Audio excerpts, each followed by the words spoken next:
Uh-huh. I just feel like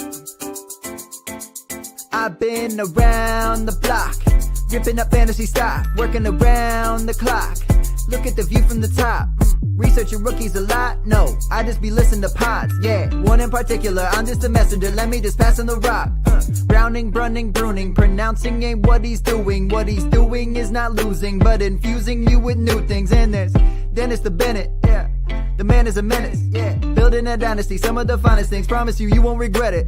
Sly as a fox, cultured in pop. Give him his props. Here is a thought, here is a box, and you cannot compare them at all. So don't even try. Careful with the news, but when you use a take, I take up Tony Fire. I mean Dyer, because anyone else is a huge mistake. Whoa, fantasy round table, fantasy round table, yeah. Fantasy round table. Come take a look at the crown, baby. Hey, fantasy round table, fantasy round table, woo. Fantasy round table. Come take a look at the crown, baby. Go. Hello and welcome to another episode of the Fantasy Football Roundtable Podcast. It is Friday, and you know what?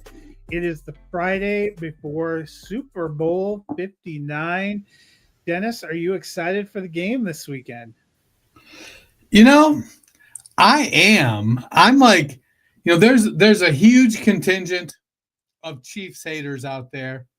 And then there's like five guys like me that aren't from Kansas City that are like, man, I want to see history.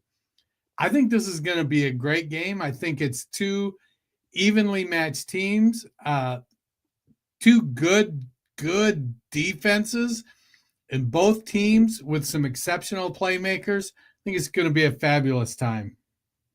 Yes, and we will go over some of the prop bets and give you our thoughts there, and then we will pick the game, all part of this week's episode or today's episode. But before that, you know, the NFL during Super Bowl week, they do NFL honors. They look back at the season. They also announced the new Hall of Fame class. That happened yesterday. Only 4 people in this class of 2025, which makes it the smallest we've had in a while.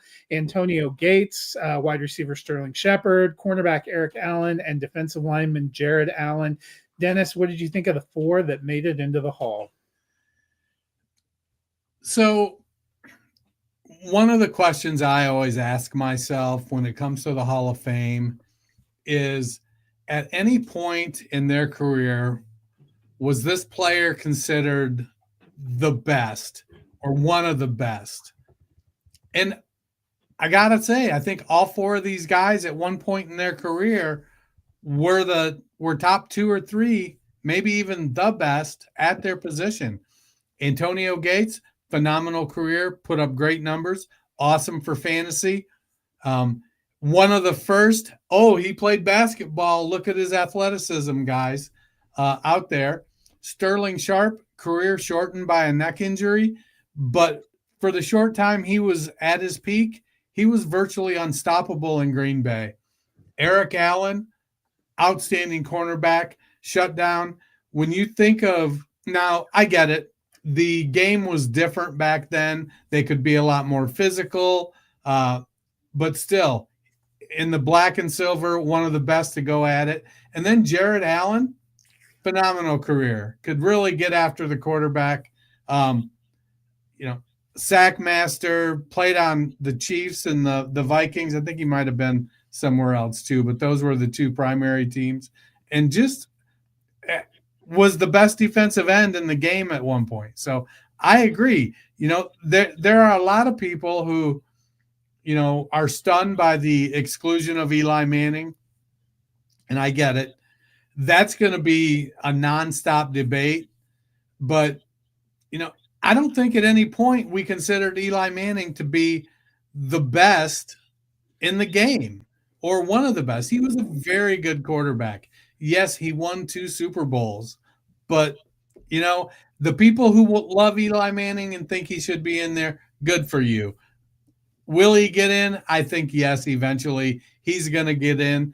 Honestly, if for no other reason than legacy, he's a, you know, and maybe that's me discounting it too much. He put up some good numbers. He compiled some good numbers, played a long time, but I don't think there was ever a point where we were like, man, this guy's a top 2, top 3 quarterback in the NFL. And I think that's going to be some of the fascinating thing, because he's already eligible and obviously didn't make it this year. Philip Rivers joins that discussion next year, and then I think a year or two after that will be Roethlisberger. I'll be curious to see if any of those three get in, because that has been a debate. They were that draft class together. I feel like that's been a debate ever since they were getting ready to retire. Eli and Roethlisberger have the kind of Super Bowl rings. Rivers probably has better stats. I'd have to go look, but I wouldn't be shocked if he has some better stats, but was never really part of winning teams. I wouldn't be shocked if none of them end up getting in, but I do feel like the one that has the best chance is probably Eli Manning, because of his name and because of the contributions he's made to the game since leaving. You don't hear a lot about Rivers, and you hear from Roethlisberger, but it's never anything good. Eli Manning seems to be an active part of advancing the current NFL, and he's an ambassador for the current NFL, and still involved heavily, has coached the Pro Bowl teams the last 3 years and won those. So I think he probably will eventually get in, but it's tough. I heard them talking on NFL radio this week. Pro football has been around for more than 100 years. There are only 371, now 375 people that have been inducted into the Pro Football Hall of Fame. And every year there's a couple thousand players on teams cycling through every year. So it is still a pretty exclusive club and honor. And it'll be interesting. Next year, Belichick comes up, I guess, and I would be shocked if he was not a first ballot Hall of Famer. Yeah, I think he gets in. I was on Football Diehards, name drop, last night with Bob Harris and Mike Dempsey, and they both vehemently disagreed with me about Eli Manning. They think he should have been in.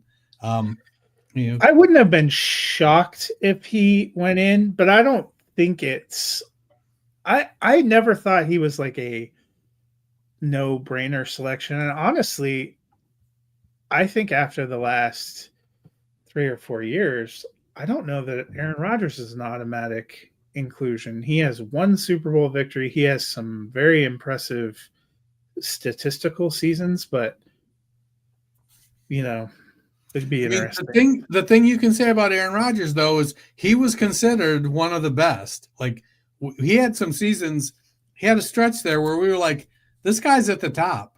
And so I get it. He stayed too long, honestly, and it's tarnished his legacy. But I get Aaron Rodgers. Yeah, he only won one Super Bowl, but he had several years where he was considered at the top of the quarterback heap. Well, the other thing they did last night was they handed out NFL honors. So I'm going to name off the big awards, and then we'll see. Assistant Coach of the Year went to Ben Johnson. Probably not a huge shock. NFL Head Coach of the Year went to Kevin O'Connell. I thought that was a mild surprise for me. I thought it was going to be Dan Quinn for what he did with the Commanders, but Kevin O'Connell obviously did a great job. Comeback Player of the Year, Joe Burrow. If you're nominated on the short list for MVP and you're also up for Comeback Player of the Year, I feel like that's the same as if you're nominated for Best Foreign Film and Best Picture at the Academy Awards. You're winning one because you were there. The Rookie of the Year, offense went to Jaden Daniels, no big surprise. Defense to Jared Verse, that was actually who I thought would get it. Offensive and Defensive Player of the Year went to the players I think we would have thought. Saquon Barkley winning Offensive Player of the Year felt like a no-brainer. Pat Surtain of the Broncos wins Defensive Player of the Year. And then MVP, I'm not saying I don't think it was earned, but I thought it was a mild surprise that it went to Josh Allen. I have maintained I still think Saquon Barkley should have won MVP, even though I knew that was never going to happen. But when it came to quarterbacks, I did think they probably were going to give it to Lamar Jackson.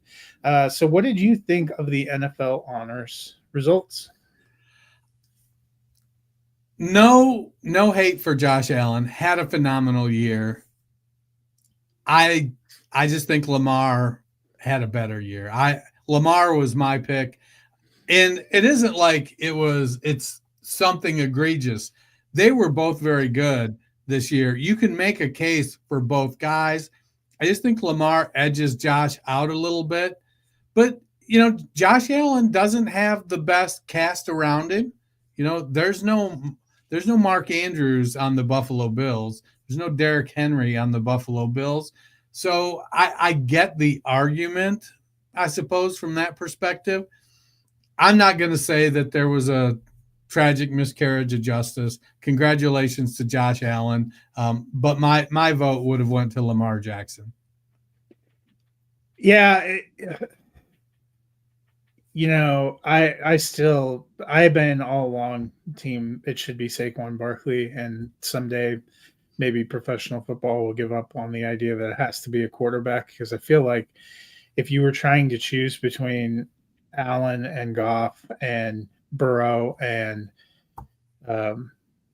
Lamar Jackson, it's really just because you felt like you had to give it to a quarterback. I still think Saquon Barkley made the biggest on the field difference for a team. Think about the utter collapse of Philadelphia down the stretch last year, and one of the only big change on there is that they got a dynamic running back who put the team on his back and carried them. Yeah, I mean, I wouldn't have been upset if Barkley got it. I guess I should qualify my previous monologue there. I just don't think they don't consider really. I know. I'm just going to bang the drum for it until it happens, because I actually think Christian McCaffrey should have won it last year too, because another guy that, they're killing themselves. They're doing everything, dragging their team to the Super Bowl, but it is a regular season award. Congratulations, everyone. I did think Josh Allen's speech was very classy and very beautiful. I don't know if you saw that, but that was a lot of fun. I saw a little bit of it, but yeah, I watch it later. I didn't actually watch the NFL honors when they were on. I was just keeping track. But then after I saw Allen, I went and looked up his speech, and I do like him, especially when he's anchoring my fantasy team. So let's transition over to the big game that's coming Sunday. Before we actually talk about the game itself, let's go over a few Super Bowl props. Give us probably will give people an idea of where we might be leaning here. First prop I thought was interesting. They asked some about Kendrick Lamar, but since neither you nor I is a expert on Kendrick Lamar's catalog, I'm not sure either of us could name 3 of his songs. So I know more about the Sears and Roebuck catalog than I do the Kendrick Lamar catalog. Yeah, so we're not going to wade into that. But John Baptiste, Google Sears and Roebuck, kids. John Baptiste, I believe he's from that New Orleans area, is a fantastic musician. Will be doing the national anthem. Will it be over or under 120.5 seconds? So that's just a shade over 2 minutes. So, I was looking at it and I'm trying to calculate like how long. I went back and looked at previous times. There's I've got the notion that certain types of singers are going to extend it because they have, the ability to do these phenomenal runs, and they're going to try to put like this special flair on it. But I did listen to John Baptiste did it for some other event. He played the piano and sang it. I got to say, I was surprised by his voice. It isn't your classic, R&B crooner type of voice that I would have expected. No, he's done actually a lot of classic music. I'm more familiar with him probably because he does movie stuff. Well, and there was a big documentary on him and his wife last year that I watched that was up for Best Documentary Feature. Okay. So I'm familiar, and that was going to be part of my question. I'm going to guess over because I think he's going to play the piano, which will probably include some nice intros and maybe outros. But if it's just him singing, I may not hit this. So last night, so on Football Diehards last night, they had their prop bet draft that they do, and when somebody picked the national anthem over under, they were talking. They said that the time is from when he starts singing to when he stops. You know, the piano stuff at the beginning doesn't count. It's when he starts singing.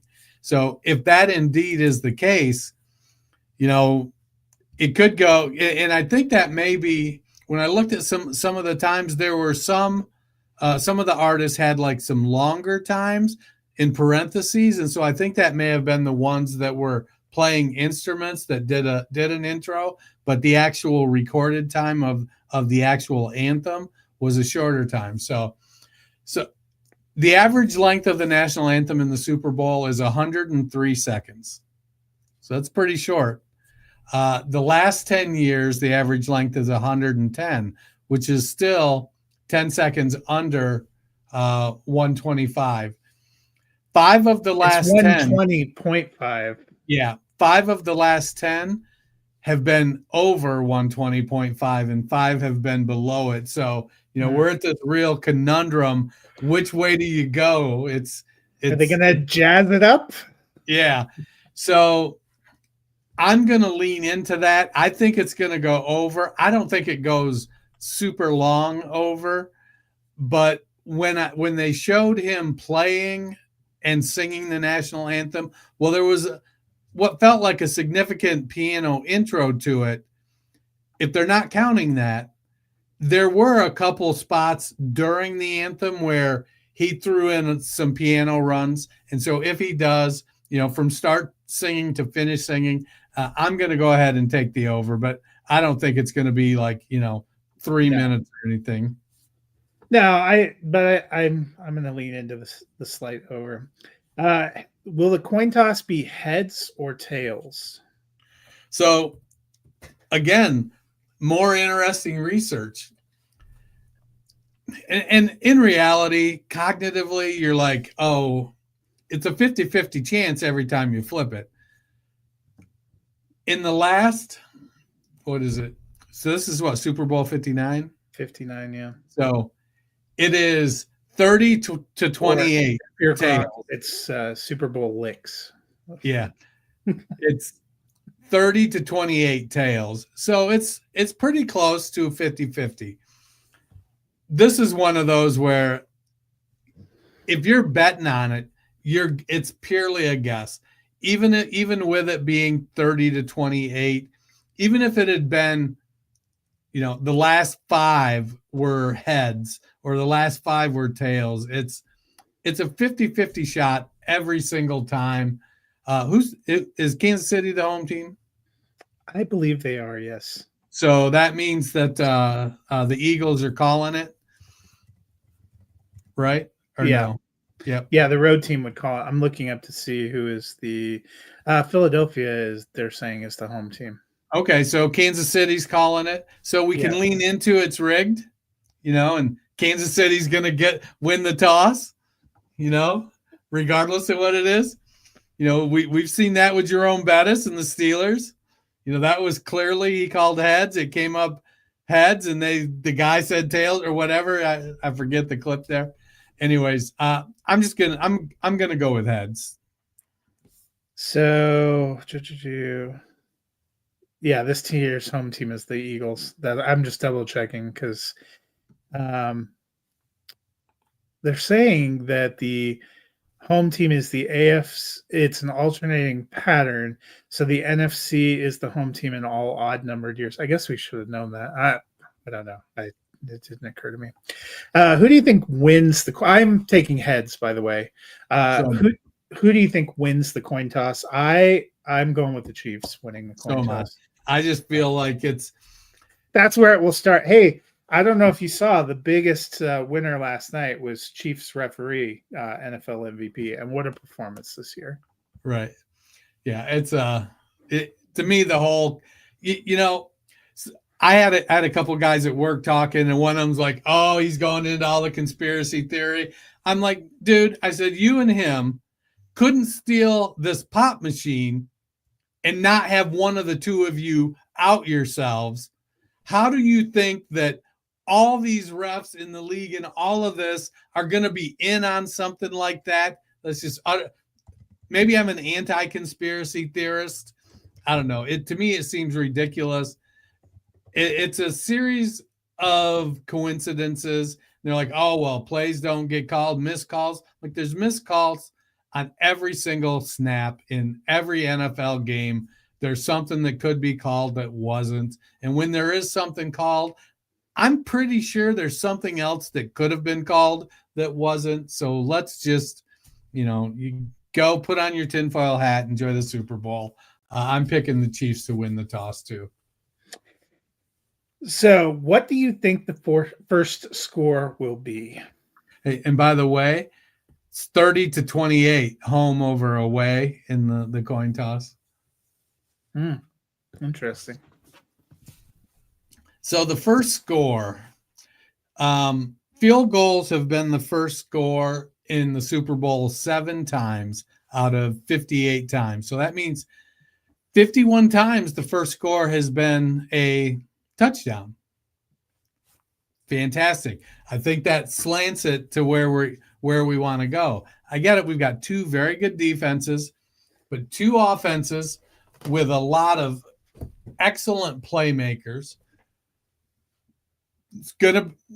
I'm calling Chiefs win the coin toss. I think they score.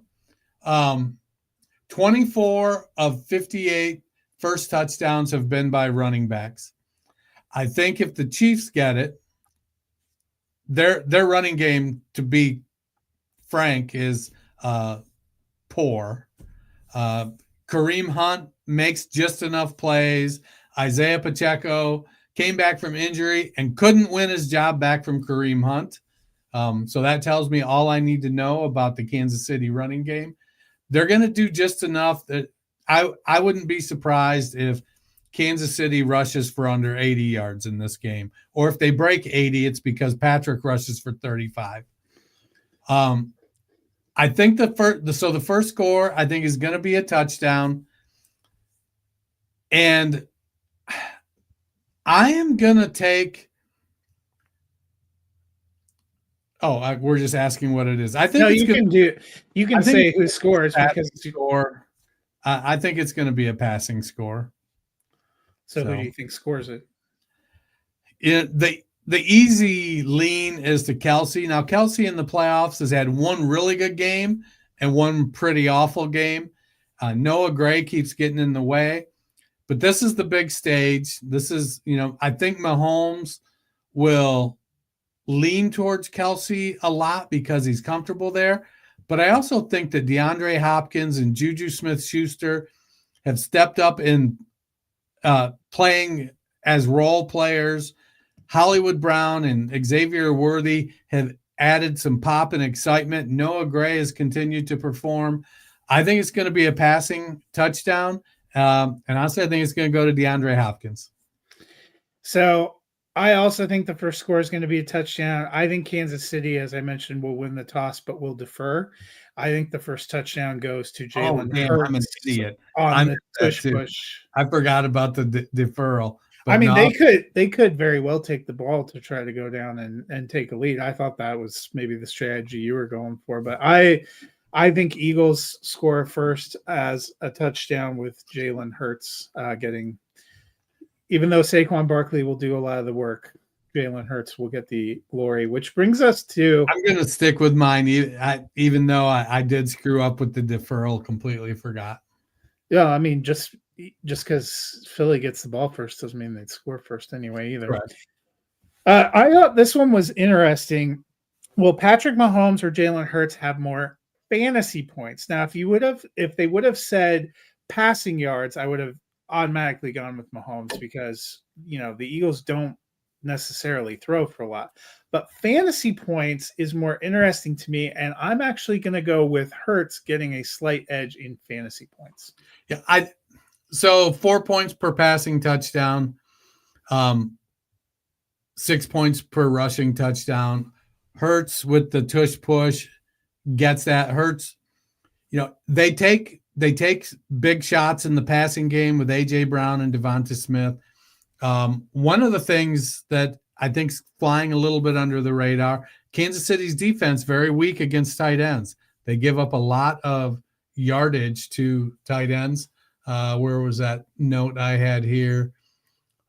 See, they gave up the most passing yards and the second most receptions to tight ends. They don't let tight ends catch touchdown passes, but they give up a lot of yards and receptions. So I think Dallas Goedert has a chance to really put up good numbers in the passing game, which should help Jalen Hurts, and then open things up on the outside for Brown and Devonta Smith.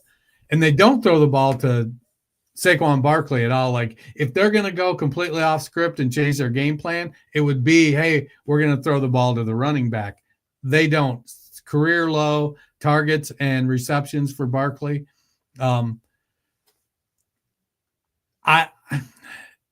So my trying to think about my score prediction and how they get there. I think we're looking at,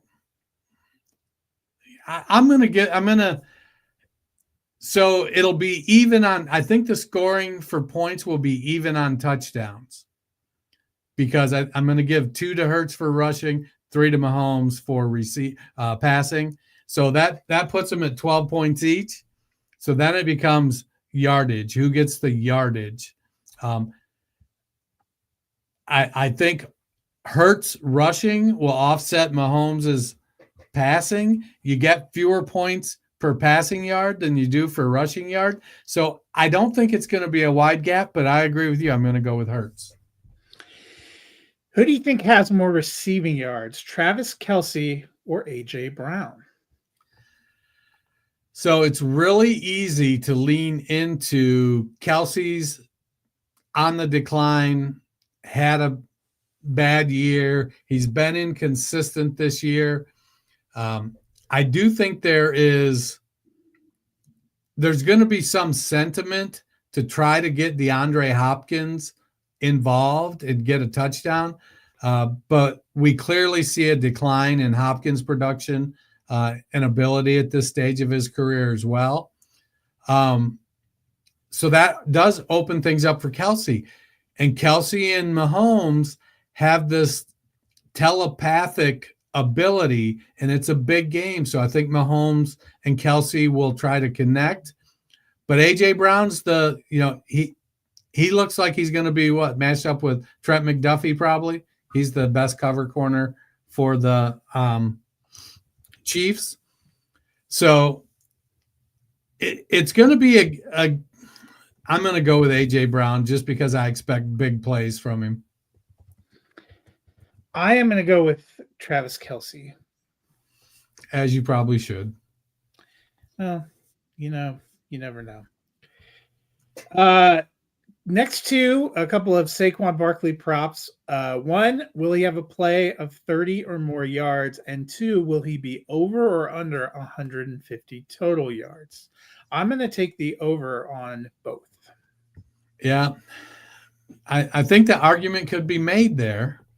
So Saquon Barkley has 40 carries over 30 yards this year. That's phenomenal. And he's got, despite having a career low in receptions, he's got 15 receptions over 30 yards. That's 55 plays over 30 yards on the season.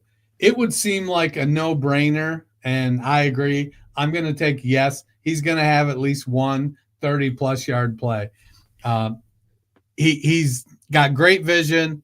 He's big. He's powerful. He's fast. Great offensive line. Cam Jurgens is healthy. Jordan Mailata is going full on Bane mode, it seems. And Lane Johnson wants revenge for losing. It's just that it all seems perfect for a smash mouth game that's going to put up some points. I feel like this game is going to be like a defensive battle, but each team makes big plays to provide spark and points. So I think, yes, he's gonna get the 30-yard plus play. Over 150 total yards. He's only had 150 plus in 8 games. You would think with 2,005 rushing yards, that would be a bigger number. In the playoffs, see, they didn't play 4. They only played 3. So I think it's 1 and 2. So only one game in the playoffs, and that was versus the Rams. Did he go over 150 yards? I'm going to say no. I think the Chiefs are going to put the game – they're not going to put the game away. I think they're going to score enough points that Philadelphia may have to pass a little more than they're comfortable with. I think they like Hurts throwing the ball 25 times. I think Hurts goes over 30 pass attempts in this game. So I'm going to say yes, play over 30 yards, no, going over 150. I do think Barkley would have easily been over 150 in the NFC Championship game if that game would have been remotely close, because he sat out a huge portion of the second half. Who will be the Super Bowl MVP? Much like the regular season MVP,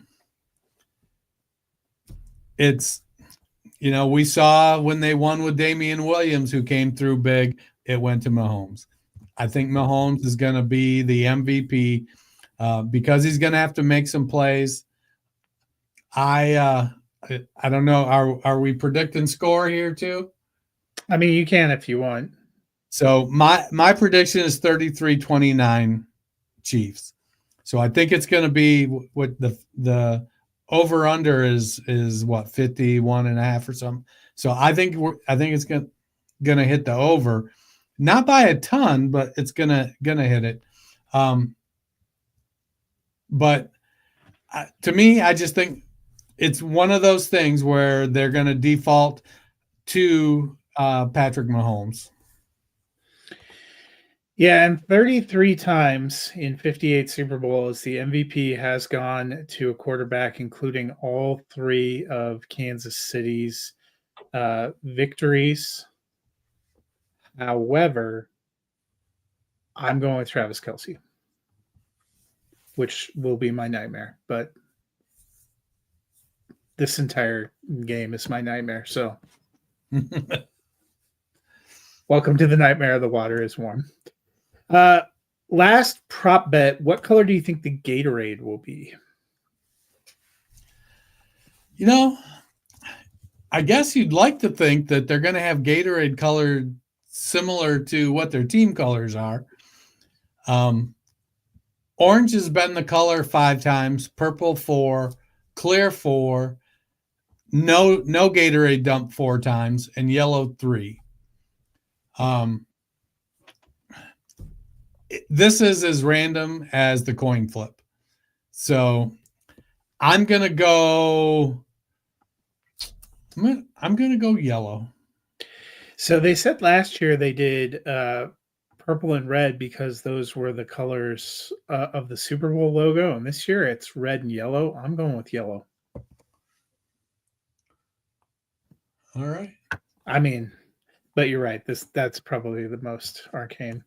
Well, we've talked all around it. You probably get a sense of where we're going to end up going with this, but Super Bowl preview time is here. I think we've talked about the teams a little bit, but I'm going to go 4 different categories. You tell me whether you think the Eagles or the Chiefs have the advantage. Overall offense. Overall offense. This year, it seems like the Eagles have the advantage because of the year Saquon Barkley had. And A.J. Brown still was able to put up big numbers. Devonta Smith, well, it feels like Smith didn't have a great year. He actually scored more touchdowns than Brown, and there was only one – he only had 1 catch fewer than Brown. Now, he was about 4 yards per catch below, which impacted his yardage quite a lot. But I think they do have a more balanced and maybe a few more weapons. Granted, one of those weapons isn't Patrick Mahomes. Kelce seems to be fading, but Noah Gray is coming on. Xavier Worthy has been better than I would have expected coming into this year. Hollywood Brown came back, and him and Worthy have played really well. Kansas City running game hasn't been great. I think just based on individual players, I would give the edge slightly to Philadelphia. Yeah, I also think the Eagles have a better offense. Overall defense. So Philadelphia has the number 1 pass defense and the number 10 rush defense versus Kansas City, who has the number 14, the number 18 pass defense and the number 8 rush defense. Combined, that would seem to give the edge to Philadelphia, which, despite my pick of Kansas City, this would tell me, hey, it should be Philadelphia. But part of Philadelphia's, I'm not even going to go there because it doesn't match up. Philadelphia's defense is strong overall. They play the run very well. Zach Bond has had a fantastic year. They've got a strong defensive line. Defensive backs play well. Cooper DeJean has been a real boost to the back end of that Philadelphia defense. Kansas City's defense is equally as good. They just don't play at quite as consistently good. Chris Jones is the anchor of the defensive line. Him and Karlaftis really can get at the quarterback. Neither team is really a big sack getter. They put some pressure on the quarterback, but they're pretty close in sacks. They're only separated, I think, by 4 or 5 sacks as far as getting to the quarterback. The big difference is that, if I remember correctly, Jalen Hurts actually takes a fair amount of sacks, more than Mahomes. But overall defense, I'm going to give the edge slightly to Philadelphia, but I'm going to acknowledge both teams make timely plays on defense. Philadelphia has the edge in the playoffs. They've caused 10 turnovers. And I think Kansas City's only caused 1. Yeah, and to me, unequivocally, Philadelphia has a better defense. I think this one's less close than the offense. How about special teams? I actually give the edge to Kansas City for special teams. Yeah, Elliott has been struggling at times this year. Butker's leg is still strong. He's still putting it in from deep. I think both teams are gutsy when it comes to going for it on 4th down. And if I'm Philadelphia, they probably have to take more 4th down chances than Kansas City because Butker is a better kicker. And the last one would be coaching. And here I unequivocally give the edge to Kansas City. I don't think Sirianni is a slouch when it comes to coaching. No, I think he's kind of you're stacking up against Andy Reid. But Andy Reid's got 3 Super Bowl wins and Sirianni's got 1. I mean, he's doing a good job in Philadelphia. Well, and he's been to 12 conference championship games. Yeah. It's just Andy Reid, sometimes, we saw it in New England. Sometimes the combination hits and they roll and roll and roll. And Reid did it before Mahomes got there. But Mahomes is now in his 7th or 8th season? I think it's 8th, but 7th as a starter because they've been to the AFC Championship game 7 times in a row, if I recall. Okay. What a nightmare. So who are you picking? Going Kansas City, 33-29. I am also, everything in my heart is for Saquon Barkley and Philadelphia, but I also think Kansas City will end up winning. Now, I freely admit, and I said this to Bob and Mike last night, I'm not going to be the least bit surprised if Philadelphia wins. And there are a lot of things in Philadelphia's favor that maybe say we should be picking Philadelphia, but I want to see history. And I'm going to bet on the Mahomes mystique. So Kansas City it is for me. Like I said, going into the playoff, I knew Detroit's defense was not good enough, but I was picking them every damn game until they lost. I mean, you got to ride it, but I'm hoping we have fun. I'm hoping it's a good game. I have a feeling it's going to be Kansas City, and what a joy that'll be for me. What a joy. Well, the big game on Sunday, so soak it up while you can, because after that game, it is going to be several months before we get any kind of football action from the NFL. And you're not going to play a little UFL fantasy? I am not. No, it's a fantasy if they think I'm going to watch those UFL games every Sunday, Saturday and Sunday. I tried a couple last year. It's not the same. Well, you can't go in expecting it to be the same. Well, if they waited a little bit longer and they were running in like May or June, that's about the time the desperation hits. Like I have been known at the end of June and in early July to watch a CFL game with my cat on a Friday night because I'm just ready for football to return. Tiger cats. But in March, I'm not quite that desperate yet. So they've missed their window. If they slid back a little bit further, maybe that desperation would strike, but we shall see. That'll do it for us today. If you have a lot of time and you're just trying to kill those hours before 27 hours of consecutive pregame begins at probably 3 a.m. on Sunday morning, what can the people do? So they can go to their favorite podcast platform, hit that search bar, type in the Fantasy Football Roundtable, give us a like, give us a subscribe, leave us a rating and a review. Make our year. We'll be back on Tuesday. We will discuss the Super Bowl, and Dennis and I will make some bold predictions for 2025 as we turn the page toward the next season. So something to look forward to. Until then, you guys have a wonderful weekend. Enjoy the Super Bowl.